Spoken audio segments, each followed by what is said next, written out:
Hi, I'm Neil Young, and welcome to Unscripted. I'm here with Jonathan Demme. We made a movie together, and we're going to answer some of your questions and some of our questions. I'll start with the first question, John. All right. What made you want to make this movie with me? Well, I love the body of film work you've done beyond the way I love your music work.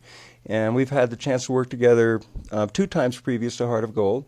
One was when you contributed that amazing song to the movie Philadelphia. And I love working with you is what made me want to do this, I guess. Well, that's great. One of the things I was hoping to have a chance to talk to you about is just to really find out a little bit more, if possible, about Bernard Shaky, because Bernard Shaky is a window into the film, what I call the films of Neil Young. His name pops up on all these music films, your non-music films. Who is this guy?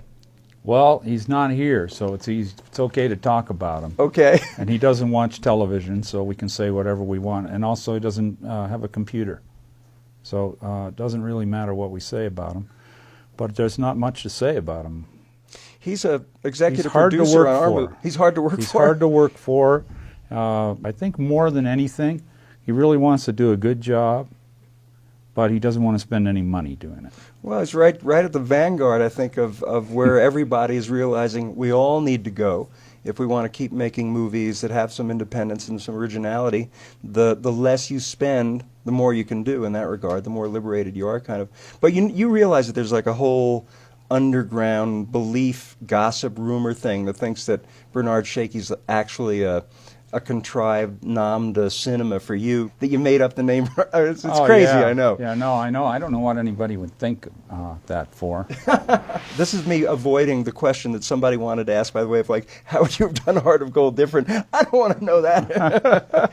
But how would you have? How would I have done Heart of Gold differently? Yeah. Oh, that was a good lead up to that. I wouldn't have done it differently. I think we did it the way we wanted to do it because we worked on it together, and we did it.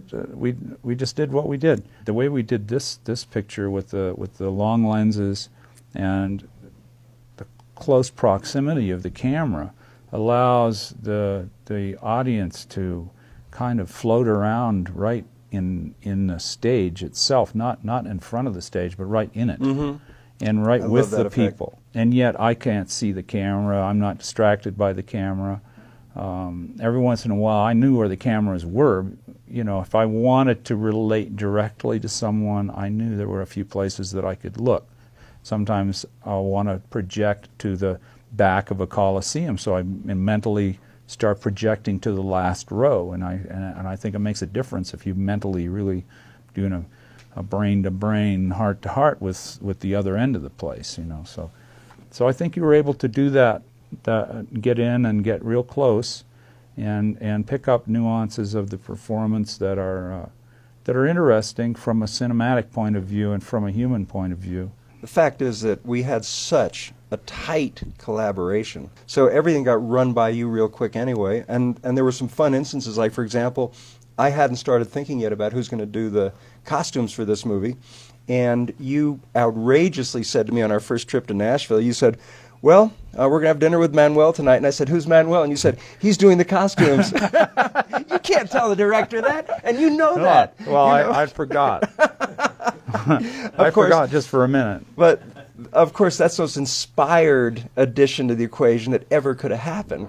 When you do your introduction to one of my favorite songs in the world, This Old Guitar, and you talk about how the guitar you're using tonight was once Hank Williams' guitar, and you talk about that a little bit, and then there's a beautiful moment when you kind of raise a hand aloft, and to me, really evoke and connect literally with that spirit. And then you go into the song, and that starts out in a close-up, and then on the second verse it cuts to a wider shot, full figure, and every time it happens, I've seen this movie, 150 times, every time that happens, number one, I go, it's Hank Williams. Feel like you look exactly like Hank Williams. And number two, I go, he sounds not like Hank Williams, but he doesn't sound like Neil Young anymore. Your voice in that song, have you ever felt that that's a different musical voice than we're used to hearing? Sometimes that happens because of where I am and what's going on and just the way it is. I really don't know. It keeps changing all the time, and I think I'm succeeding when that happens. You know, when in the old days when I first started and I was playing folk clubs and everything, playing for 15 or 20 people and telling stories in between and trying to linking the songs together and trying to tell a story with the song group that I had put together for the set. And at that time, I had a lot of things going for me that were really great. No one knew who I was, and no one had heard any of my songs.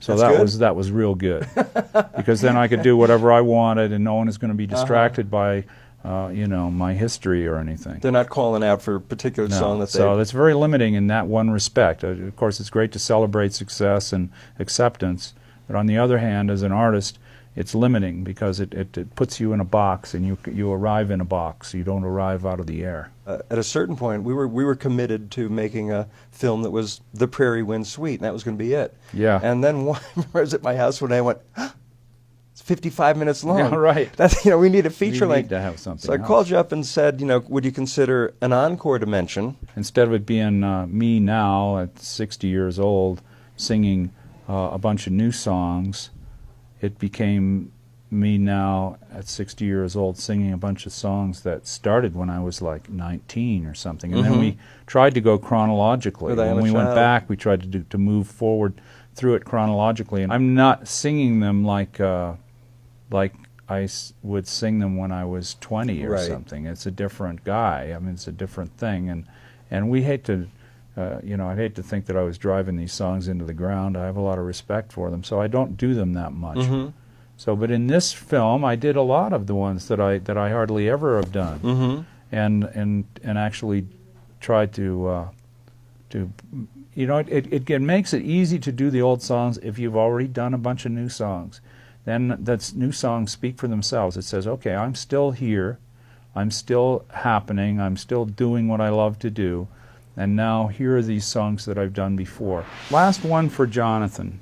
Finish this sentence. The 3 things I love about movies are...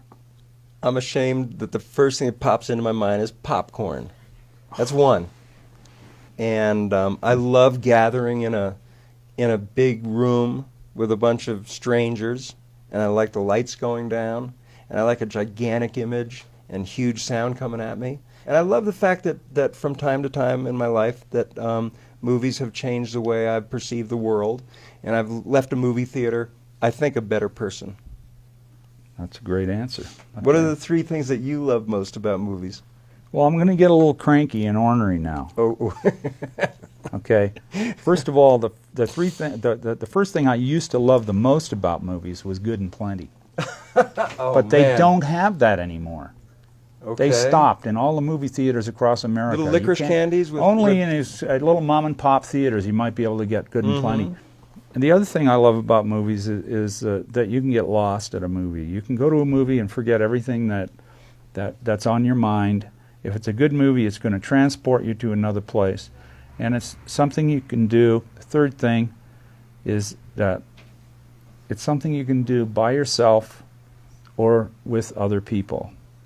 And you don't even know whether you're by yourself or with other people until you've seen the movie. So that's it. Yep. Thanks for Moviefone viewage. That's absolutely. And thanks also for the questions that were stimulating and fun to get. Yeah. Bye. Okay. Good. All right. You know, it's a nuance that I think our viewers need to understand, that it is unscripted, but we are reading some of the questions. Now they got that straight.